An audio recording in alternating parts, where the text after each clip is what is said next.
Hey everyone, Reed here, and I'm going to be giving you my week 3 predictions. I finished last week 6 and 10, terrible week. Picking games just horrific. Hoping to bounce back strong this week. Just a disclaimer before I get into my picks. The Thursday night game already happened, and I'm pretty sure we all had San Francisco winning anyways. Pretty obvious that was probably the biggest lock of the week as far as teams you could pick to win. I more specifically had the score 41 to 10, a little ways off of the 30 to 12 final score. Pretty easy game for the 49ers, especially after the blow of losing Saquon Barkley for the Giants. Their offense was just super lacking, and Daniel Jones just struggled to get the ball downfield. The run game, they rushed what, 11 times? Just a very dominant game by the 49ers. Giants had no chance. Moving into the noon games, first one up, Falcons at Lions. And the Lions losing C.J. Gardner-Johnson for the season is huge. Hopefully Desmond Ridder and the Falcons offense can take advantage of that, and I have the Falcons winning that game probably by at least a touchdown. Bijan is just looks incredible, and the Falcons probably drafted the best running back that franchise will ever have. I think he's gonna likely end up a Hall of Famer. Not to be a bit of a homer, but hook 'em horns. Big Bijan fan. Hope he does well. The next noon game I have up is the Chargers at Vikings, and I'm picking the Vikings to win again. I've picked them to win every week. The Chargers are going to be missing Austin Eckler, which is very big, as the Vikings' run defense has struggled these first 2 weeks majorly, and partially maybe to scheme, partially maybe to not having the right personnel up front. Probably a combo. But the Chargers had the worst defense in the NFL in the first 2 weeks. I think they're just going to rip the Chargers apart, and not to say that the Chargers won't score some touchdowns too, but I have the Vikings winning probably in a, I think the points is that they have it at 53, so they're predicting a shootout.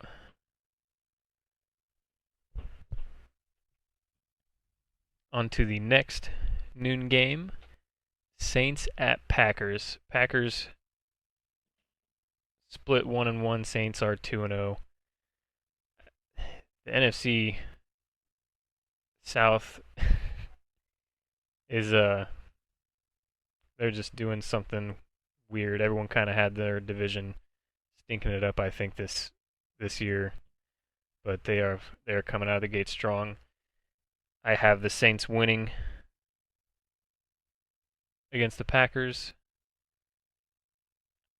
Jordan Love, maybe this was a tough one to pick. I don't know. It's at home.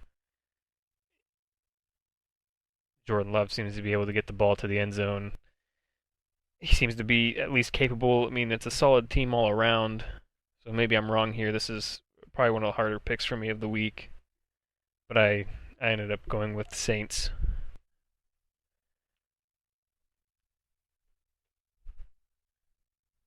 The next noon game, which in my area is airing, will probably end up being a blowout and they'll take it off the TV, but it's Broncos at Dolphins. Dolphins should win this pretty comfortably. Broncos seem like a total mess like last year. Coaching really hasn't fixed anything. Maybe it's Russell Wilson, I don't know. But that team's just all sorts of dysfunctional. Um, Dolphins are without Jalen Waddle, so that is a blow. Some of the other guys are going to have to step up, but it should be Dolphin win. Um, and then a division rival noon game, Patriots at Jets.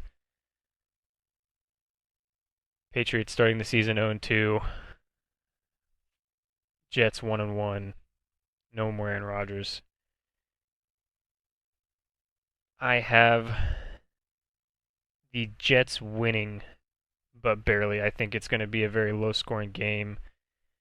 Jets elite defense. Patriots are going to probably find a way to stunt Zach Wilson.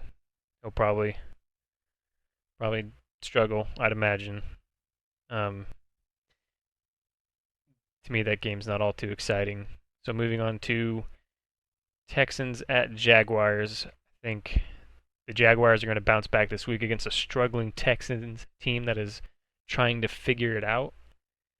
CJ Stroud looks all right for the first two games. He hasn't been terrible.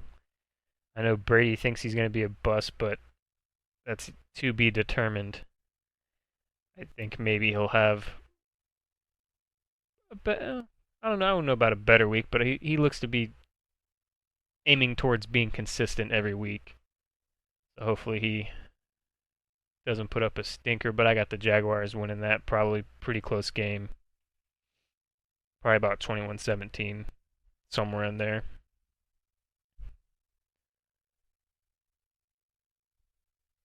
And then Titans at Browns.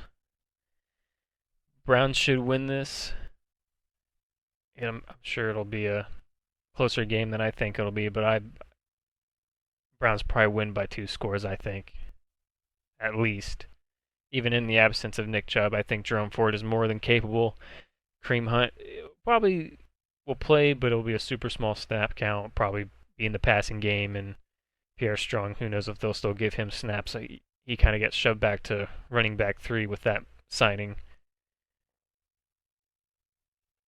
Titans should score a little bit. They've still got Derrick Henry, and D-Hop's always a threat.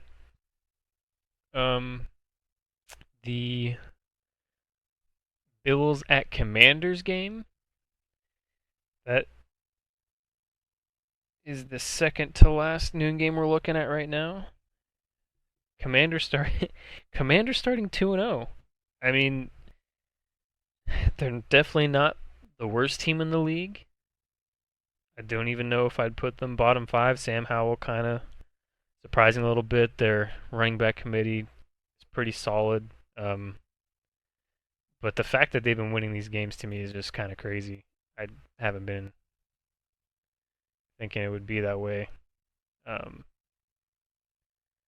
Just impressive that the Commanders have managed to start the season 2-0, in my opinion, and they'll probably come crashing down to reality, and definitely will this game. I think Bills are a powerhouse. I predicted them to be kind of inconsistent this season, but I bet they'll win. They'll get 2 in a row here. Probably a pretty dominant W at Washington. And then the last noon game is Colts at Ravens. And Gardner Minshew, I would love to, big Minshew fan, would love to just hype him up and be like, oh, he's going to come in, throw 4 TDs, and they're just going to smoke the Ravens. But I want my picks to be better this week. And I'm going to say the Ravens are going to win, even though their running game has taken a hit. Offensive line, I think their left tackle is out. They are very injured, but I think are still more than capable to pull off a win injured, playing at home. They started off the season 2-0, and I think they'll move to 3-0 this week.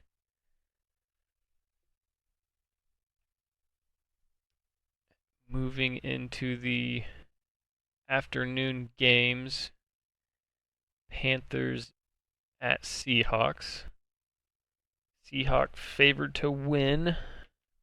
A Panthers team without Bryce Young this week, and to be honest, not like it matters anyways. I mean, they made moves in the offseason. Everyone knew that this was going to be a rebuilding process, and they definitely weren't going to be. I don't think. I mean, I somehow, for some reason, bought onto the hype a little bit, and my early season predictions had them going like 12-5, something silly. When more than likely, I don't know if they'll win more than 5 games this year, and I think Bryce Young might be looking to miss a couple, probably at least 3 with that. I believe it's an ankle injury. I know some people said their concerns about him was how small he is playing in the NFL. We'll see if that comes back to haunt him. But I have the Seahawks winning this game, and it's probably going to be just aerial dominance by the Seahawks. I want to say J.C. Horn is out. I think he got hurt. I want to say. Not 100% on that. But Seahawks struggled week 1. Last second crazy finish against Detroit, kind of struggled there, but this Panthers team just doesn't look all that great, and I think the Seahawks definitely win that game. Don't think it'll be too tough. Could be wrong. Maybe Andy Dalton comes in and just lights it up, but I doubt that. I just don't see it. Moving on to the Bears at Chiefs. This is probably gonna be a bloodbath. Chiefs should just absolutely blow them out of the water. The Bears look, all the moves they made in the offseason, the Bears look absolutely terrible. And it feels so good to be right. All those Bears fans and Justin Field homers in the offseason. Oh, Fields for MVP, and some of those analysts on TV putting Justin Fields as a second best quarterback in the NFC. Just silly takes. And just because he had some good running games at the end of the season, and they'd put up his stats, and those stats are still losses, and they made all these signings hoping to fix all those holes, and it's just been awful for them. Defensive coordinator resigned. I mean, I would imagine people are going to get fired, but I would imagine they let Justin Fields play the whole season to ride it out and see if he gets any better as it goes on. But they are more than likely going to have a top 5 pick next year, I'm sure. Top 3, more than likely. But Chiefs should blow them out. I got the Chiefs in this one. It would have been cool to go to Arrowhead to watch this. I'm sure it's just maybe this one will be one that gets taken. I don't know if they take the Chiefs off TV, but if it's a big enough blowout, maybe. Afternoon game, there won't be much else on. They'll probably keep it on, I'm sure. Because other than that, the next game would be Cowboys at Cardinals, and that's likely going to be a blowout too. Dallas obviously favored the win. They lost Trevon Diggs this week at practice, tore his ACL. Really sucks. Was kind of hoping this Dallas team could stay healthy. Would have loved to see that defense fully healthy getting into the playoffs and just torching everyone. Really was excited to watch this Diggs-Gilmore combo all season, and that really sucks. But they're still going to get it done this week against the Cardinals. Should win pretty comfortably. I can't imagine they would lose this game in Arizona. I just don't see it. I think they'll definitely come out and play a little harder for Diggs. And maybe they rely a little more on their offense this game instead of just defense, just sucking the life out of these teams. But unlikely. Cardinals aren't very good. Joshua Dobbs is their starting QB. Played pretty well last week, but I feel like the Cardinals are kind of tanking, so definitely Cowboys this week. And then the Sunday night game, which I have zero interest in watching outside of Josh Jacobs being my running back 1 in fantasy, is Steelers at Raiders.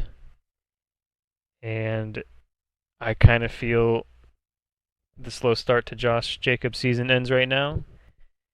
And he's going to have a pretty solid week, 100 plus yards, hopefully a rushing TD, and he kind of gets back on track into being a top 10, top 5 running back that he is currently, hopefully still in his career at age 25. Hopefully he's got some solid years left. That game, I mean, Kenny Pickett, he's struggled. He hasn't seemed like he's improved from last season. So, I mean, Kenny Pickett versus Jimmy Garoppolo, I mean, I don't know about you guys, but I really don't want to tune into that. That doesn't. If I don't have anything going on, it'll probably be on the TV anyways, but that game just doesn't get me excited. As far as like afternoon games, I'll probably watch Chiefs. Definitely. I just who knows? Maybe they'll put the brakes on and take it easy on the Bears, but I hope not. Going into the Monday night games, I do have some fantasy stock in different leagues in this. I'll probably, like I did last week, which I really liked. I don't think there's 2 Monday night games next week. I haven't looked into it. Maybe I'll check real quick. Yeah, only one Monday night.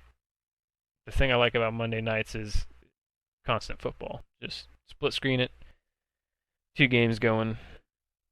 I've got Jalen Hurts in Dynasty. I've got Tutu Atwell. I've got Atwell in a couple leagues. I got Nakua and some other fantasy ones. T. Higgins. I mean, I've Mike Evans. I don't know if I'll play Mike Evans. I want to. I'm undecided. I'm gonna decide tomorrow, last minute probably. Figure out if I'm playing Mike Evans. But Monday night, Eagles at Bucks. I have the Eagles winning. Who knows? They might even shock everyone and beat the Eagles. But someone's always got to go on that one. I can't believe the Bucks have started the season 2-0. It's just, I mean, I figured they'd probably be at least around a 500 team around there. Baker QB's pretty, competent. He can definitely win you some games, make you a playoff contender, but likely a wild card playoff contender. They have elite receiving core, Chris Godwin, Mike Evans, and some solid tight ends and young running backs. Their offense is pretty promising. Their offensive line has looked pretty solid. That is the 6:15 game, and I'll split screen these games, and definitely just be kicking with my feet up in the recliner. Moving on to the later Monday night game, Rams at Bengals. No Joey B, I believe. To be determined at the moment. I don't think it's a for sure thing that he is not playing Monday night. I'm sure they're hopeful that he is, but they signed A.J. McCarron today to the practice squad, I think it was, to kind of add depth and be prepared to be without Burrow for probably, I think they were talking maybe 3 weeks, but nothing official's come out yet. I think Matthew Stafford and Nakua and Atwell and Higbee and all those guys, and I think Kyron Williams is his name, running back now that they traded Cam Akers to the Vikings. He can definitely catch the ball and run it. I think without Joe Burrow being their starter, that offense just isn't going to get it done against the Rams. Sean McVay is too good of a coach. They still got Aaron Donald, who's just a force. And I think that the Rams probably score a lot of points. Probably going to win by 2 scores if I had to imagine. I just don't see the Bengals having success without Joe Burrow in at quarterback. I don't even know who their QB2 is, to be honest. I just don't think the Rams have a chance. Hopefully, I bounce back this week, get some more wins, kind of come back. I think I'm dead last on the season. I'm 14-8 with my weekly predictions. Definitely gonna be watching the Vikings game at noon and freaking out, hoping they win. Really need a win here. Need to win the next two. I believe it is Panthers next week. Yep, at Panthers, and a home game against the Chiefs, and at Bears. If they can win these next two, I really want them to beat the Chiefs, but it's unlikely. And then beat the Bears and just be 3-3 going into taking on the 49ers at home and then being at Packers. There's still a chance. Signing Dalton Reisner was huge. We'll see what he can add. Cam Akers, I don't know how much that's going to affect the run game. I mean, they really just need to block better. And hopefully maybe they talked about doing a committee and then they made Madison the every down back, and I think for him to find success, he's got to split the carries. He's got a certain run style, and he's got to pair him with a good running back that complements his run style. But those are my week 3 predictions. I will see you guys next week. Another episode. Peace.